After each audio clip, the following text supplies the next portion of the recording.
NDA का exam UPSC साल में 2 बार कंडक्ट कराती है। लाखों बच्चे एस्पायर करते हैं, बट कुछ चुनिंदा ही finally national defence academy Khadakwasla पहुंच पाते हैं।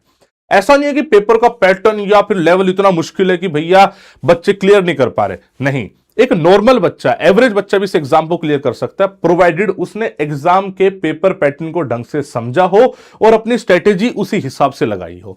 आज हम इस वीडियो में बात करने वाले हैं एनडीए 2026 की। हम हर एक चीज जानेंगे, भाई क्या एग्जामिनेशन पैटर्न रहेगा, सेक्शन कट ऑफ का क्या रोल रहता है, इंपॉर्टेंट टॉपिक्स हर एक सब्जेक्ट के एंड ओवरऑल प्रिपरेशन स्ट्रेटेजी। अब वीडियो को एंड तक देखना, मैं गारंटी दे रहा हूं कि हर बच्चे के लिए बहुत ज्यादा हेल्पफुल साबित होने वाली है। सबसे पहले तो हम एनडीए के ओवरऑल पैटर्न को देख लेते हैं। बाई चांस किसी को ना पता हो तो यूपीएससी इस एग्जाम को कंडक्ट कराती है।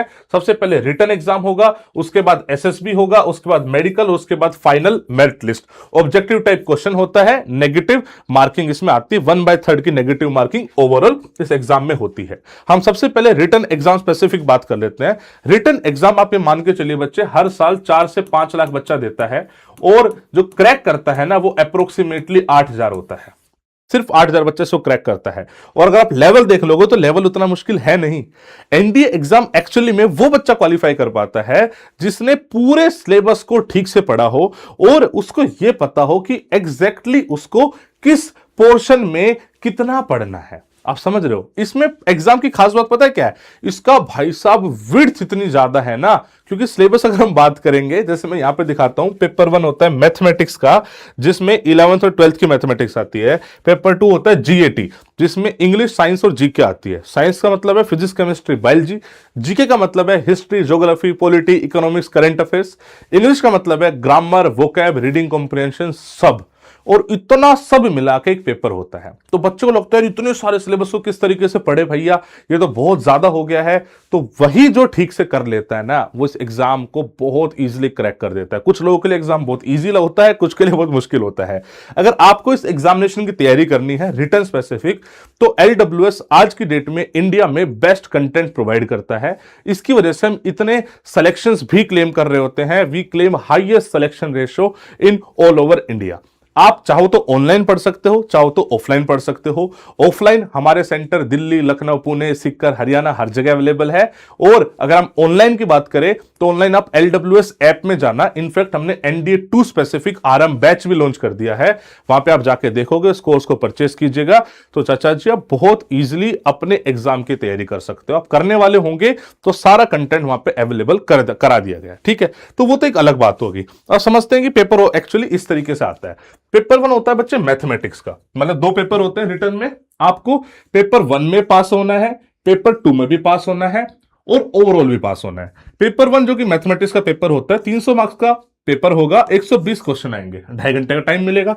जनरल एबिलिटी टेस्ट जो टोटल 600 मार्क्स का होगा, 150 क्वेश्चन आएंगे। दोनों मिला के हो गए 900 मार्क्स और टोटल 270 क्वेश्चन। दोनों में आपको इंडिविजुअली पास होना होता है। अप्रोक्सीमेटली 25% कट ऑफ तो आपको दोनों की पास करनी होगी, जिसको हम सेक्शनल कट ऑफ के नाम से जानते हैं।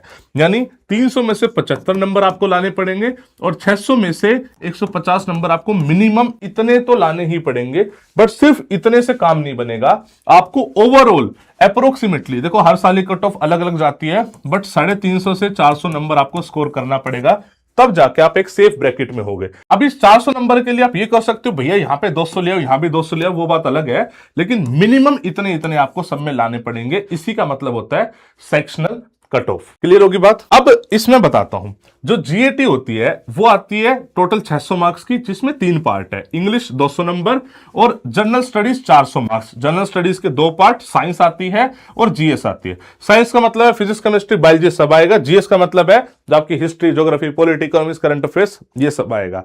अब आप देख रहे हो कितना ज्यादा सिलेबस हो गया। अब इसको कवर करना ही तो सबसे बड़ा टास्क है भाई। मैथमेटिक्स तो पूरी क्लास 11 12 की है ही। अगर मैथमेटिक्स की बात करें तो मैथमेटिक्स में आप देखोगे तो एलजेब्रा से इतने क्वेश्चन देख रहे हो, सारे क्वेश्चंस एलजेब्रा से 35 से 38 क्वेश्चन, कैलकुलस से 30 से 32, ट्रिग्नोमेट्री से 15-18 क्वेश्चन, 2D 3D के 18-20 क्वेश्चन, प्रोबेबिलिटी स्टैट्स के 16 से 18 क्वेश्चन, मतलब ये सब आता है, सब मिलकर 120 क्वेश्चन। ये सब पढ़ना है और उसके अलावा आपको जीएटी पूरी पढ़नी है।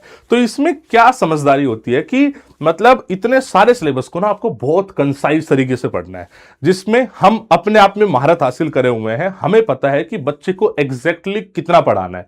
अब जैसे हिस्ट्री है, हिस्ट्री का सिलेबस यूपीएससी सिविल सर्विसेज का भी वही है और एनडी का वही है, बट एनडी पर्सपेक्टिव से इतने बड़े सिलेबस को कैसे पढ़ाना है, बहुत कंसाइज मैनर में हमने इसको अपने कोर्सेज में बना रखा है। ऑफलाइन ऑनलाइन दोनों कोर्सेज में हमने रिकॉर्डिंग प्लस में लाइव का ऐसा कॉम्बो बनाया हुआ है कि बच्चे का टाइम वेस्ट कम हो और सारी डाउट्स भी क्लियर हो जाए। ये मैं जीएटी स्पेसिफिक बता रहा हूं। मैथमेटिक्स में पूरा लाइव सिस्टम चला रखा है, बहुत बेहतरीन तरीके से आपके लिए डाउट फैसिलिटी भी अवेलेबल करा रखी है, मतलब दोनों ही जगह पे। बट द पॉइंट इज, आप समझ रहे हो, सारा जो गेम है ना, वो गेम सिर्फ इस चीज का है कि इतने सारे सिलेबस को बच्चा किस तरीके से इजीली निपटा पाए। ठीक है, अब मैंने इसमें अपने तरीके से इंपॉर्टेंट टॉपिक्स आपके लिए बनाए हैं। ये तो मैथमेटिक्स का ओवरऑल हो गया।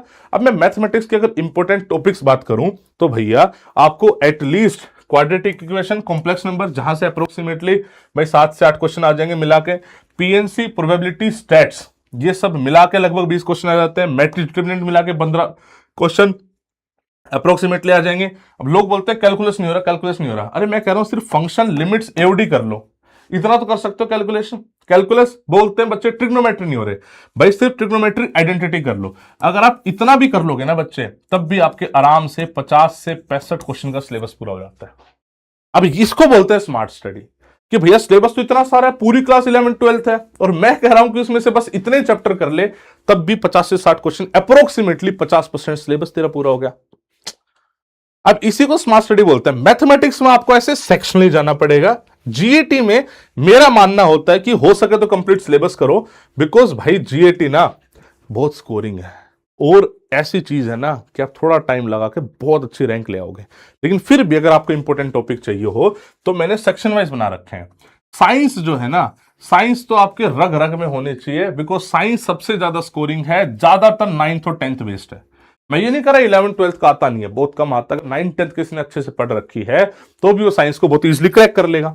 अब मैंने साइंस में भी इंपॉर्टेंट टॉपिक्स बता दिए, जैसे फिजिक्स में आप देखोगे तो इलेक्ट्रिसिटी, मोशन मतलब law of motion, work energy, power, gravitation, optics, thermodynamics, waves and sound, electromagnetism, SHM, flotation, ये कंप्लीट साइंस का सिलेबस है। मतलब थोड़े बहुत मैंने जो कम क्वेश्चन आते हैं वो मैंने छोड़ दिए हैं, बट ओवरऑल ये है। केमिस्ट्री की बात कर ले बच्चे, केमिस्ट्री से भी क्वेश्चन अच्छे खासे आ जाते हैं, अप्रोक्सीमेटली 15। फिजिक्स से अप्रोक्सीमेटली 25 क्वेश्चन आ जाते हैं। तो इसमें atom, molecules, chemical reaction, acid, base, salt, metal, non metal, ये सब। बायोलॉजी बात कर ले तो आपको cell, tissue, life process, reproduction, heredity, evolution, human disease, health, ये सब। चाहो तो इसका स्क्रीनशॉट ले लेना भैया, स्क्रीनशॉट ले लेना कि आपको ये पढ़ना है, और अपनी 9 10 की जो एनसीईआरटी है ना, उससे उठा के इन चैप्टर को पढ़ लो। एज इट इज एनसीईआरटी से लाइन बाय लाइन क्वेश्चन मैं आपको एनडीए के पेपर में दिखा सकता हूं। मतलब इतनी डेप्थनेस को हम अपने कोर्सेज में फॉलो करते हैं, क्योंकि हमें पता भी है सबसे स्कोरिंग चैप्टर है। समझ रहे हो, मतलब सबसे स्कोरिंग। भाई साइंस में आप चाहो तो 200 में से 200 भी ला सकते हो। ठीक है, अब आ जाते हैं हम जीएस में। जीएस में देखो भैया बहुत ज्यादा है। अब मतलब ज्योग्राफी से लगभग 20 से 25 क्वेश्चन आते हैं, मैंने बहुत कंसाइजली लिख दिया, बट सिर्फ इतने से काम नहीं चलेगा। अर्थ एंड एटमॉस्फेयर, ये अपने आप में एक पूरी यूनिट बन गई, समझ रहे हो, पूरी यूनिट बन गई। इसके अलावा और भी चीजें हो जाएंगी, साइक्लोन, एंटी साइक्लोन, अर्थक्वेक, मतलब निकलता रहेगा। ज्योग्राफी तो खत्म ही होने का नाम नहीं लेगी।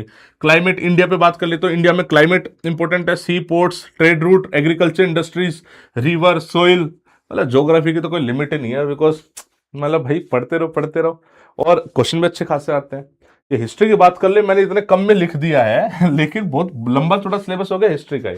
ठीक है भाई, इंडस वैली सिविलाइजेशन, और इसमें और ऐड करोगे तो जैनिज्म, बुद्धिज्म करोगे, फिर आप मेडिवल हिस्ट्री आ जाओ भाई, सूफिज्म एंड ये करोगे, फ्रीडम स्ट्रगल, वर्ल्ड रिवोल्यूशन लिख दिया, इसमें 3 रिवोल्यूशन है। पॉलिटी में देख रहे हो कितना सब कुछ है। इसके बाद इकोनॉमिक्स के 5 ईयर प्लान भी है, करंट अफेयर्स भी है। तो जीके का सिलेबस बहुत ज्यादा होता है। तो जीके में मैं सजेशन ये देता हूं कि आपको ना भैया ऊपर से चीजें पढ़नी है। कैसे पढ़नी है उसको हम पढ़ा देंगे, बट आपको एक बार सिलेबस पूरा करना है, बट थोड़ा सा ऊपर से पढ़ना है। ठीक है, बहुत कंसाइज मैनर में सिलेबस को पढ़ना होता है। एनसीईआरटी को बेस बना के हम पढ़ाते हैं और बच्चा कर लेता है। लेकिन फिर भी मतलब ऐसा होता है कि जो अगर हम स्कोरिंग की बात करें, जो हम बच्चों को तैयार कर रहे होते हैं, तो हमारा होता है भाई साइंस में पूरा स्कोर लिया और इसमें अप्रोक्सीमेटली 70 to 80% स्कोर लिया। अब बात आती है इंग्लिश की।